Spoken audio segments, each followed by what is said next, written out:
Allora, Massimo Follesa, oggi il Covepa sul suo blog ha inserito un commento molto preoccupato. Di che cosa si tratta nello specifico? La preoccupazione è legata alle notizie del Giornale di Vicenza che parlano di inizio per il mese di ottobre delle prime mine per l'apertura della galleria di Sant'Urbano a Montecchio Maggiore in relazione alla Pedemontana Veneta, tratto della Valle del Lagno. Noi abbiamo fatto 1+1 e abbiamo collegato il sito che è esattamente a est dell'area che ha prodotto gli inquinamenti, è l'area industriale di Trissino, dove gli inquinamenti da PFAS sono stati generati secondo ARPAV. Abbiamo fatto si parla, per così dire, del caso fra virgolette Miteni, come è conosciuto dall'opinione pubblica. Sì, esatto, la sintesi è Miteni in buona sostanza, no? Risale all'anno scorso e agli anni precedenti in base anche agli studi fatti del CNR e dall'ISPRA.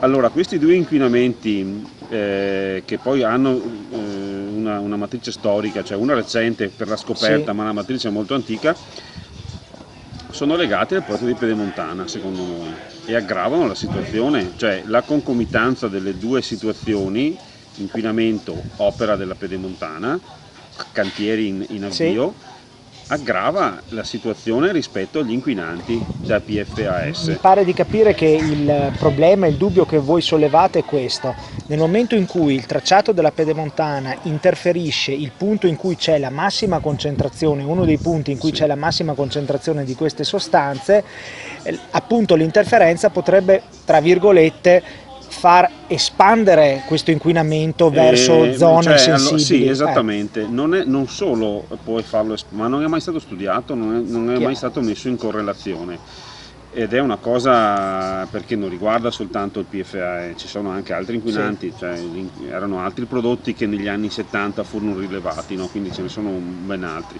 La questione è legata a un torrentello che viene attraversato in 3 punti dalla Pedemontana, uno a nord dello stabilimento Miteni, in corrispondenza della galleria Malo Castelgomberto, l'altro esattamente a sud, 1,5 km a sud, diciamo più o meno, della Miteni, e l'altro ancora circa 3 o 4 km prima di San Vitale a Montecchio Maggiore. I due attraversamenti a valle e a monte sono meno preoccupanti, quello più preoccupante è proprio quello che sta al di sotto della galleria. Allora, si parla del torrente Poscola? Torrente Poscola, esatto. Il Poscola, secondo ARPAV, secondo gli studi che ARPAV ha pubblicato nel suo sito e che ha presentato al convegno di aprile di quest'anno dell'ISPRA sulle tutele ambientali, sui provvedimenti di risanamento, parla di un inquinamento di area vasta, perché specifica ARPAV Veneto che l'inquinamento parte dal Poscola e nei primi chilometri non si allarga dal torrente Poscola, proprio geograficamente lo individua. In che modo? Disegnando una mappa dell'inquinamento, e quindi si vede in questa mappa l'attraversamento di tutta la Valle del Lagno, però per una larghezza non superiore ai 200 metri. Ecco, questa larghezza, che corrisponde più o meno al flusso del Poscola, è attraversata da questa galleria ed è attraversata da un sottopasso dell'autostrada rispetto al torrente. Quindi abbiamo due situazioni limite, cioè esattamente all'interno della galleria, del monte su cui viene fatta la galleria e vengono messe le mine, c'è il rischio di interferire le infiltrazioni dell'acqua inquinata al di sotto della montagna. Quello che è più grave, ma le quantità maggiori, sono poi quelle che vengono riversate a valle, no? E che vengono tagliate da questo tunnel. Ecco, ho capito, quello che voi state dicendo è abbastanza clamoroso, ma mi pare di capire che fino adesso a livello di opinione pubblica le risultanze di quello che è stato scoperto da ARPAV non era mai stato reso pubblico, o mi sbaglio? A livello di grande massa? No, cioè non era mai, sono apparsi articoli sul giornale molto tranquillizzanti. In realtà va riconosciuto il lavoro di fondo dal punto di vista scientifico da parte di ARPAV, no, però non c'è stata divulgazione su vasta scala. Io credo che ci sia un rimpallo, no, tra settori locali di ARPAV, che sono in forte crisi occupazionale, fra virgolette, perché si parla di chiudere ARPAV Vicenza e le varie dépendance provinciali, e poi l'ARPAV Veneto, no? Quindi c'è un continuo rimpallo. Questo va detto anche ad onore di chi invece si è impegnato in ARPAV per fare sta roba. Lavorare, Le amministrazioni locali non hanno fatto il passaggio Ma cosa succede alla falda? Perché il punto essenziale e la pericolosità dove sta?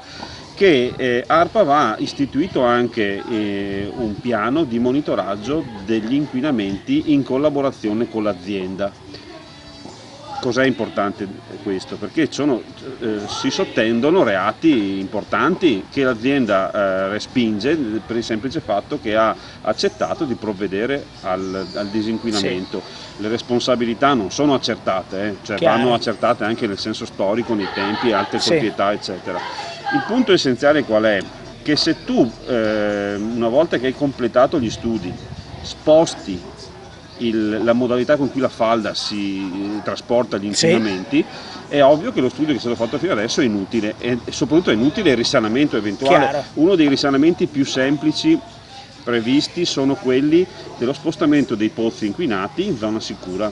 Siccome i pozzi in questo momento continuano a fornire acqua potabile, ma sono sottoposti a filtraggio con batterie di filtri a carboni attivi e hanno nel tempo dei costi.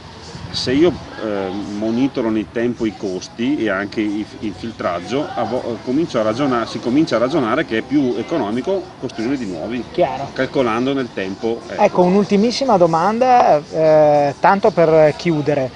Mi pare di capire che voi ponete sul tappeto l'ipotesi di sospendere i lavori di SPV e eventualmente di modificare il tracciato, o mi sbaglio? No, sicuramente questo è uno dei punti di partenza, la sospensione dei lavori e la verifica. Cioè le mine bisogna capire dove vanno a colpire, perché è un'area carsica quella di quel monte, e cosa possono provocare. Poi c'è il manufatto a valle, che è questa galleria di sottopasso del Poscola. Lì utilizzando tavole, perché l'accesso ai documenti è stato molto difficile, ci sono voluti anni anche per averli. Lì io ho verificato con gli amici che hanno collaborato con me la quota di scavo attraverso un sistema di impermeabilizzazione che si chiama jet grouting. In sostanza arriva a 25-26 metri. La falda questa primavera era affiorante. Allagava gli scantinati.